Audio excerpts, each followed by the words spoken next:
We said we should create 5,000 direct jobs, 20,000 indirect jobs. Not only was this the first technology park in the country, it was probably the first technology park which was designed for job creation and economic development. Nilla was the single largest building in the country.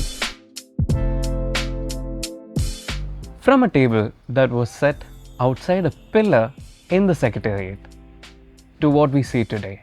Employing over 80,000 people spanning into 5 phases, in 4 phases in Trivandrum and 1 phase in Kollam, that is Electronics Technology Park in Kerala. We call it the Technopark. Today, we have with us the founder and the CEO, the first CEO of Technopark, G Vijaya Raghavan sir.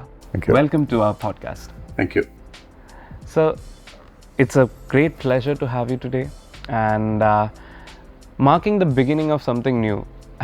I think it's not new for you. 35 years ago, this infrastructure that you see, the people that you have hired, or the ecosystem that we currently have, none of it was present. But you managed to envision something, and that transpired into Technopark today. So, how was it like for you back then, sir? When we started this, the term IT was not known. In fact, the name for Technopark itself, the official name is Electronic Technology Parks Kerala. There is no software also in that. But it all emerged from a workshop that was done at the government guest house to say, what do we do to create jobs in the electronics and software area? And that is how this comes about. And there are many, you're talking about this being inspired, we are talking about innovation as part of your series. In a way, I would say this was an innovation, in a way, because not only was this the first technology park in the country, it was probably the first technology park which was designed for job creation and economic development in the world. Everywhere else, a technology park or a science park was to encourage research and things like that. But here the technology park was designed to be a tool for economic development and for job creation. And I'll just give you how big our ambitions at that time were. Okay. We said we should create 5,000 direct jobs. Wow. And we should have about 20,000 indirect jobs. There are companies today who employ more than double or triple that number. But at that point of time, a lot of people said, impossible to do it in Kerala. But I was there only for the first 7 years. There were successive CEOs and successive teams who came after that. But I would look at it and say that yes, it was probably one of the most successful projects which went across political lines and was supported throughout, which is why it is what it is today. So what were the challenges you have faced during that time, as well as what are the strategies you have taken to overcome that? You should remember that when we started, Kerala was not looked at as an investor-friendly destination. A lot of people said it can't be done. It was something new, and so even people in government, people on the political side said, this is just another announcement and nothing will happen. So that was one. And we were a team. In fact, I always talk about the team which made this successful. And they were actually like a football team or a cricket team. We were just 11 people. And for that team, there were a lot of things new which we wanted to do. Like we did not have vehicles that we bought, so no drivers on the roads. Cleaning and housekeeping was contracted. Security was contracted. We were probably the first in Kerala to do that. So that was one. The biggest worry was in terms of how would the labor behave. A lot of people said, no, you can't get into construction, things like that. So I would say those were all challenges, but all of them were overcome with the kind of support that came in across political lines. So I remember the road that you see now going down. This was probably the first place where bulldozers were used in Kerala.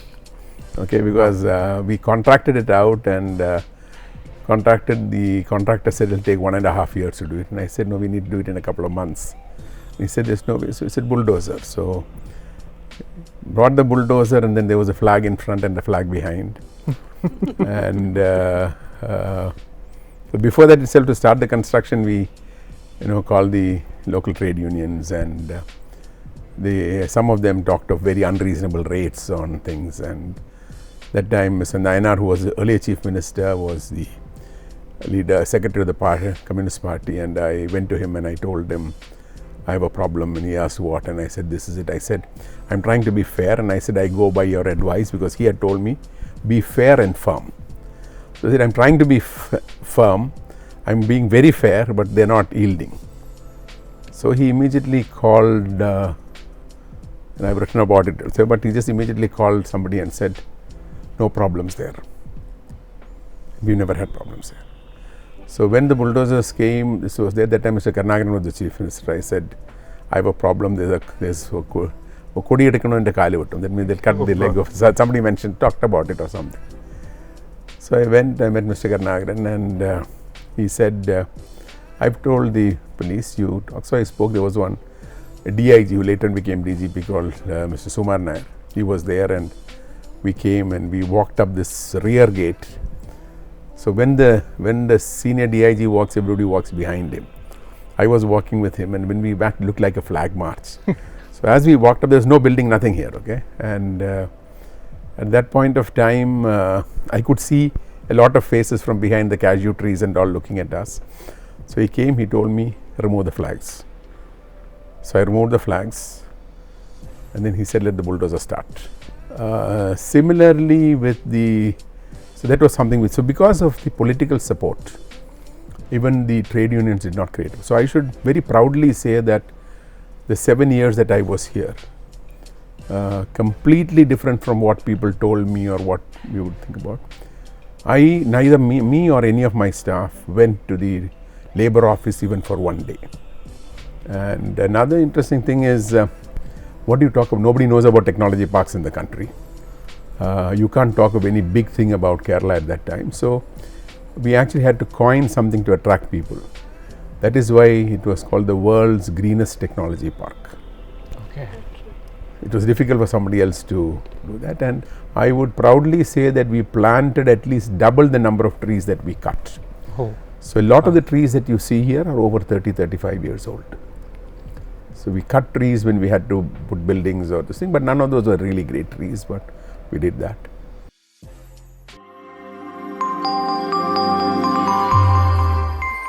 At that point in time, when the ecosystem was not even there, when the landscape was still ever changing, how did you manage to attract those big players into this place? One, we decided that we would create an island of excellence, which it's today also is, okay. We said we'll do a protected environment. Okay. And we said that we will make what's available here as good as anywhere else in the world.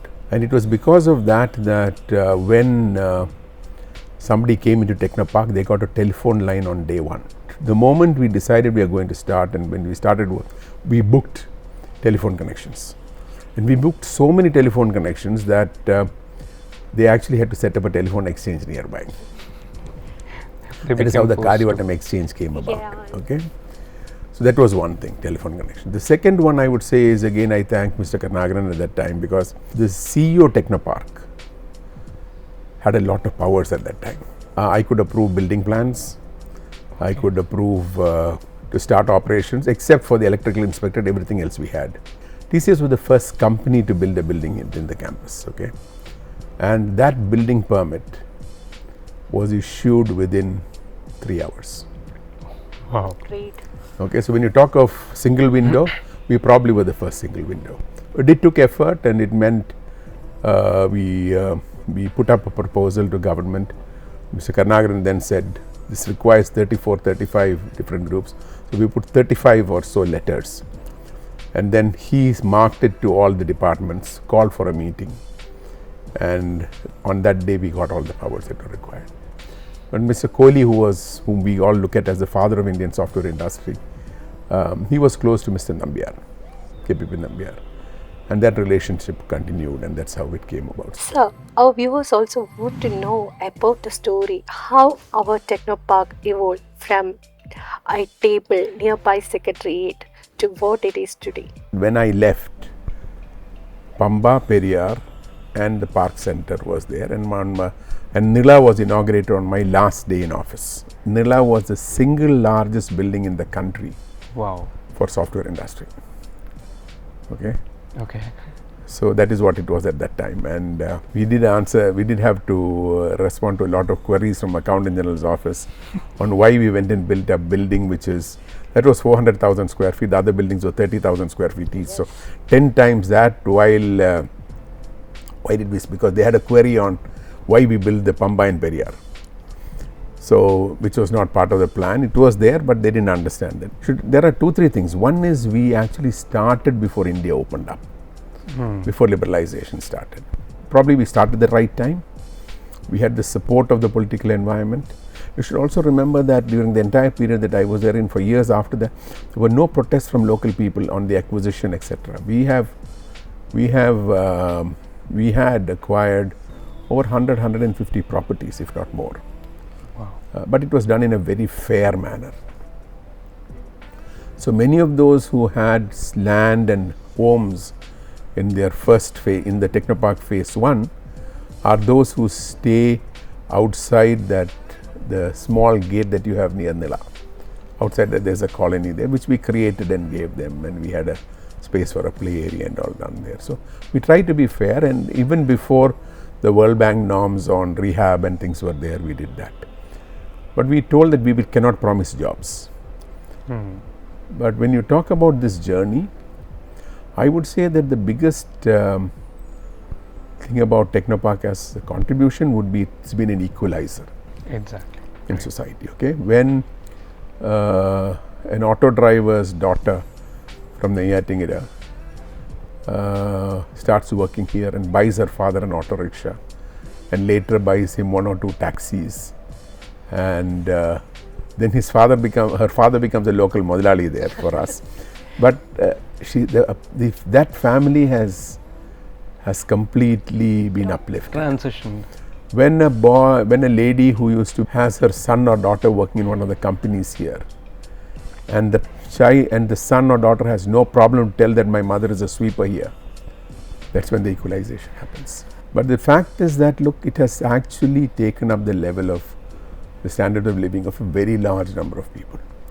Second one is giving opportunities to people to work in their own state, and the economic contribution, the amount, you don't know the kind of contribution that Technopark makes to society, the amount of professional tax that is paid, amount of income tax that is paid, it's huge. So if you really look at it, the quality of the companies here is, I would say, substantially higher than the average that you will see in many parts of the country. Number one. The other one, which is very important, is with the dot-com burst or the financial downturn after that, we were not impacted very badly by in terms of the downturn in the industry at that time. So the holding capacity of the companies was much better. Have we grown as much as we could have? No, we haven't. Okay, the potential is much higher, and we could have done much better. But have we grown more than what we planned? I would say several times more. Because we talked of 5,000 jobs. There are nearly about 80,000 people now working in this campus. So I just did the planting of the seed, that's all. You said that you had a vision to employ about 5,000 people. Did we have that kind of skilled workforce? So I should tell you that one of the things which Technopark did first was we asked government to come out with a scheme which said that anybody who works in government or with one of the public sector undertakings, mainly targeting Keltron, would be given 5 years leave to set up a company of their own. And at the end of the 5 years, they could either go back or they could resign and continue with the company. It was a very unique scheme. But 2 people took that, and then Keltron cancelled that scheme. It is not possible because they said we will lose people. But the interesting thing is both of them very successful, and I think between them they probably do more turnover or employ more people than Keltron does today. So the thing is that entrepreneurship was there, but not people. There was a reluctance. But how entrepreneurship grew here was when there were people working in companies, then they moved out of those companies to set up their own units because they had the confidence, they've seen this working out. Some of them, of course, did some moonshining in between, but still that was done. But so you found that once this environment came about, it helped them to start off. So many of the companies that you see successful here are what I would call as homegrown companies. In fact, in every big initiative, you will see there was a Malayali involved. So there was a gentleman called G Menon. It is because of him that UST and Toons came to Trivandrum. Okay. VK Matthews is because of whom IBS came in. Nandakumar, Suntech. E&Y you talk about now as a big group in Kerala. EY came because of somebody called Binu Koshi. So, IVL is probably the only one which did not have a Malayali at the top at that time. There was another company called Case Consult which started in the initial days, and this was basically somebody who was working with TCS, went to Germany, was working with a company there. Then he decided to quit. TCS came here, his uncle was in the US, funded him, and he got business from that company, and that's how Case Consult came about. So there were Malayalis who really played a role. Nest, Javed Hassan was in the US and he actually helped get that off the ground. So that is what came about. So you would see that entrepreneurship, yes, it's growing. In fact, the first startup policy in the country was developed by Kerala. Wow. The startup policy, if you look at it, when Kerala developed the startup policy, before we published it, because it was a discussion paper, verbatim, without even a comma change, Andhra, they brought out the same policy they brought out. We brought the policy. We've always been good at starting things. We are the first state electronic development corporation, Keltron, the first state electronic research and development center, ERNDC, the first technology park in the country.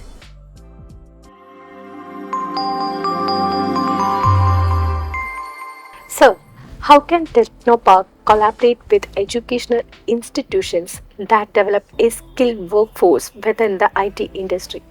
Actually, one of the objectives, like I told you about the logo, one of the objectives and why we set it next to the university was that the university should benefit from it. Unfortunately, the higher education system in the state had not matured, or even now is just maturing to that level where they are prepared to work with companies. The best scenario would be when you have professors who are prepared to take on projects from Technopark companies, have their students work with those projects. The professors get paid, the college gets paid for this, and those students start working on projects relevant to the company, and those students normally will get absorbed by the companies. That is what should really happen. Today, to some extent, in some companies, they take students either on 6 months. I mean, only now Kerala University allows engineering students to do a full semester as projects. Otherwise, you can do it only a short period, but that company is not interested in, it's not adding value. So I would say that interaction of students coming and working as interns, and I believe that they should be paid. They should be paid interns. You don't have to pay them big salaries, but 15,000 rupees, 20,000 rupees, depending on that student's capability, they should be paid. And they do work, they work as if they were an employee in the company, but do a project relevant to the company, but also relevant to their curriculum. That is one thing which will happen. But the professor is where the bottleneck will come. Professors have to start taking on projects. While you are looking back, what will you consider your significant contribution that you have given to Technopark's growth and development? My time is over long ago. I would say that look, Technopark is growing. It's now, look, you should remember that when I left, it was just the phase 1 and some land at Akulum that we had. It's grown substantially, and now you have phase 4 at Pallipuram, which there a lot of land there which is coming up. And I believe that Technopark will continue to grow. And the focus there would have to be for companies who are looking at the higher levels of technology. The biggest success I see would be when senior people or middle level people who are in companies today move out of those companies to set up their own companies within Technopark or in Kerala. And that we already have seen now. There are several companies today set up by people who were part of Technopark earlier, part of other companies in Technopark have set up their own units. So that's one. I would like to see Technopark companies and employees getting more involved in society. When I say society is, of course, social work, helping of upliftment. But what prevents somebody from Technopark to stand for election as an MLA or a member of parliament at some point of time? Wow. Okay, because it is necessary for the quality of our people in politics to be much better than what it is today. So those who work in an environment like this understand what it means to provide quality service.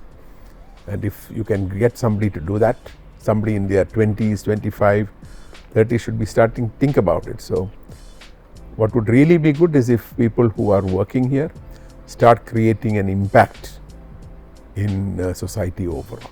That will be a big difference. We just spoke about the legacy of the past 35 years, but sir, where do you see us in the next 5 or 10 years down the line? I would say Technopark will continue to play a major role in the economic development of the state, number one. I would like to see more Technopark companies getting involved, like I said, in the social sector. I would like to see government giving contracts to Technopark companies for modernizing government in a big way. I would like to see, like I said earlier, some young people from here getting actively into politics and becoming part of governance that is there. Overall, we will continue to do well. You will see jobs changing. You will find new jobs being created and old jobs being eliminated. I am not one who is afraid of AI because I always say that AI will not take anybody's job.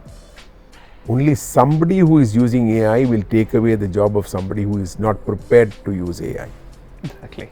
Okay, so that is something which is there, and I believe that the jobs here will. I believe we should grow at 10-15% a year in terms of number of people, but in terms of revenue, we should grow at 20 to 30% per year. So Technopark will continue to grow. Technopark will continue to have good companies come in, because the advantages that a place like Trivandrum has, I don't think a place like Bangalore or any other place has. And one thing about those who've come in from the north and worked here for long is they want to continue to live here, because it's difficult for them to go back. I think it's a legacy that you left behind, and we're much obliged to whatever you have done for the history to pan out to what it is today. So thank you so much, sir, for your time, your efforts, and whatever you have done for us. We seek a new year wish from you, sir, to all of those who are going to tune into the show. I would wish everyone who is watching this, which mainly will be the young crowd within Technopark, a very, very healthy, happy and prosperous 2025. And I would say it is time for the young generation to not to say no to politics, but time to say that I want to be part of governance and try to see how we can actually make the big change that we all wish to see within the state. If you are part of the social change that you expect to happen, I think you will definitely make a big impact in society. So it's those who are in the 30s who really make the change. Thank you very much. Thank you so much, sir. much. It's been a pleasure. Thank you. Thank you.